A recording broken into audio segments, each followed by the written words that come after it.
টাকার উপরে যেটা সামাজিক সুরক্ষা বলা হচ্ছে সেটা আসলে কতটা সামাজিক সুরক্ষা আর কতটা আপনার পেনশন গ্র্যাচুইটি ইত্যাদি ইত্যাদি। বিকজ আমরা যদি সামাজিক সুরক্ষা বলতে যেটা আমরা ভাতা বুঝে থাকি, প্রতিবন্ধী ভাতা, বিধবা ভাতা, এই ভাতাগুলো যোগ করলে আমরা আগের আমলে দেখেছি ৮-৯ হাজার কোটি টাকার ওপরে সেটা আসে না, যদিও বলার সময় বলা হয় ১ লক্ষ কোটি টাকার উপরে সামাজিক সুরক্ষা। সো এবারও যদি আমরা পেনশন গ্র্যাচুইটি ইত্যাদি ভাতা যুক্ত করে সেটা ১ লক্ষ টাকা হয়, তাহলে এটা আসলে প্রান্তিক মানুষকে তেমন কোনো সুবিধা দেবে না। এই যে ফ্যামিলি কার্ড, কৃষক কার্ড, এটাও তো সামাজিক সুরক্ষার মধ্যে। হ্যাঁ, ফ্যামিলি কার্ড যেটা বলা হচ্ছে যে সামনের বছরের মধ্যে ৪১ লক্ষ পরিবারের হাতে ফ্যামিলি কার্ড যাবে এবং ১৪,০০০ কোটি টাকার ওপরে সম্ভবত বরাদ্দ দেখানো হচ্ছে।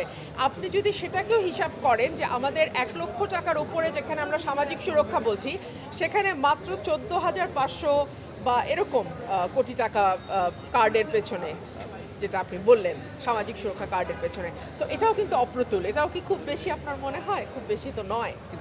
তাই এলো ইনোভার, যেন আপনি লাইফে থাকেন রেডি প্রতিদিন। Innova, designed for now. বিগত দিনের তুলনায় তো শতাংশ কিছুটা বেড়েছে, হ্যাঁ, বিগত দিনের তুলনায় কিছুটা বেড়েছে, তবে একই সঙ্গে আমাদের জিডিপির আকার বেড়েছে। আমাদের জিডিপির আকার এখন ধরা হচ্ছে ৬৮ লক্ষ কোটি টাকা।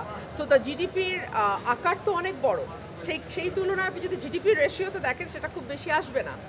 আবার বিদেশি ঋণের উপরে যে নির্ভরশীলতা, আপনার সাথে কি মনে হয় যে সেটা কোনো প্রতিশ্রুতি দিয়েছে নাকি আকাঙ্ক্ষার থেকে?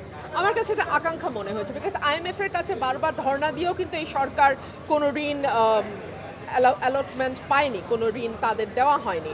সো সেই জায়গা থেকে আমার মনে হয় এটা একেবারেই শুভ আশা থেকে, বিকজ আইএমএফ তার ঋণের কিস্তি বন্ধ করে দিয়েছে। That is a very major move on the part of IMF.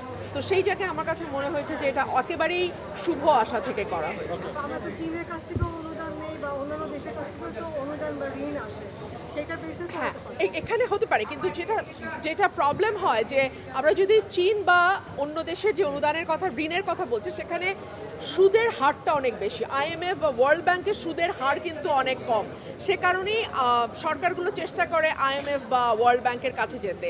R IMF, world bank যখন ঋণ দেয় তখন কিন্তু অন্য দাতা সংস্থাগুলো ঋণ দেওয়ার জন্য অনেক বেশি আগ্রহী হয়। আমাদের বিনিয়োগের পরিবেশ ভালো না। সো আমার কাছে মনে হয় ঋণ নির্ভরতা কমিয়ে আমরা যদি বিনিয়োগ নির্ভরতার দিকে যেতে পারি তাহলে ভালো হয়। শেষ একটা প্রশ্ন, মোটা দাগে এটা কি জন আকাঙ্ক্ষা পূরণ করবে এটা কিনা? গতানুগতিক, আমি এটুকুই বলবো, গতানুগতিক।